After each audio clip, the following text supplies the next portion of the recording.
जिला और केंद्रीय ट्रेड यूनियनों के संयुक्त मंच, जो देश भर के किसानों और मजदूरों का प्रतिनिधित्व करता है, द्वारा बुलाया गया था। सम्मेलन की शुरुआत 2014 के बाद से केंद्र सरकार द्वारा अपनाई गई आक्रामक कॉरपोरेट समर्थक नीतियों द्वारा उत्पन्न खतरनाक स्थिति को संबोधित करते हुए हुई। इन मजदूर विरोधी, किसान विरोधी, जन विरोधी और राष्ट्र विरोधी नीतियों के परिणाम स्वरूप राष्ट्र की अर्थव्यवस्था, एकता और अखंडता के लिए विनाशकारी परिणाम सामने आए हैं। सम्मेलन में केंद्र सरकार की कॉरपोरेट समर्थक और किसान विरोधी नीतियों के कारण भारत में कृषि संकट पर प्रकाश डाला, जिसके परिणाम स्वरूप किसानों की आय में गिरावट आई है और ऋणग्रस्तता और आत्महत्याएं बढ़ रही हैं। सम्मेलन ने 3 कृषि कानूनों के खिलाफ संयुक्त किसान मोर्चा के नेतृत्व में 13 महीने के ऐतिहासिक संघर्ष को याद किया, जिसने दमन, दुष्प्रचार, कठोर मौसम और कोविड महामारी सहित प्रतिकूल परिस्थितियों के खिलाफ किसानों के संकल्प को प्रदर्शित किया। सम्मेलन में यह नोट किया है कि लिखित आश्वासन के बावजूद केंद्र सरकार न्यूनतम समर्थन मूल्य (MSP) और बिजली संशोधन विधेयक के संबंध में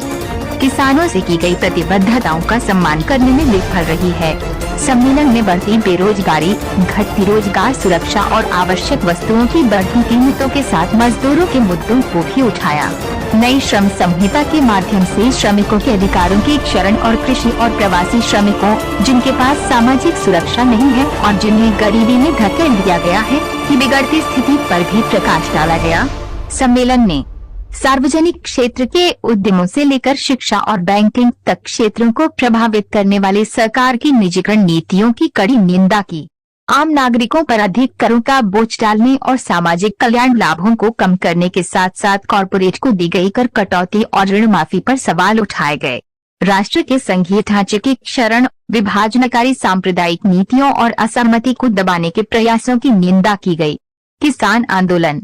बिजली कर्मचारियों की एकजुट कार्यवाही और BPCL, CL और इस्पात संयंत्रों में श्रमिकों के विरोध प्रदर्शन जैसे संयुक्त संघर्षों की सफलता को याद करते हुए सम्मेलन ने श्रमिक विरोधी और किसान विरोधी नीतियों को चुनौती देने के लिए समन्वय बढ़ाने का आह्वान किया। सम्मेलन का समापन मांग पत्र जारी करने के साथ हुआ, जिसमें MSP की कानूनी गारंटी सहित केंद्र सरकार द्वारा दिए गए लिखित आश्वासन को पूरा करने,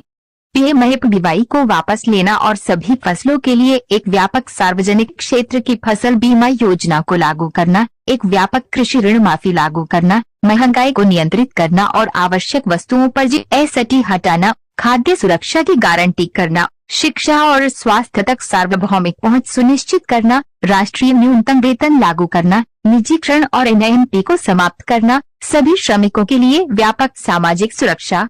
सुनिश्चित करना, पुरानी पेंशन योजना को बहाल करना, अति अमीर पर कर लगाना, कॉर्पोरेट कर बढ़ाना, संपत्ति कर और उत्तराधिकार कर आदि को फिर से लागू करना जैसे मुद्दे शामिल थे। सम्मेलन में राष्ट्रव्यापी कार्यवाही के आह्वान की भी घोषणा की गई, जिसमें 2021 में लखीमपुर खीरी में किसानों के नरसंहार की याद में 3 अक्टूबर को काला दिवस के रूप में मनाना और 26 से 28 नवंबर तक प्रत्येक राज्य की राजधानी में राजभवन के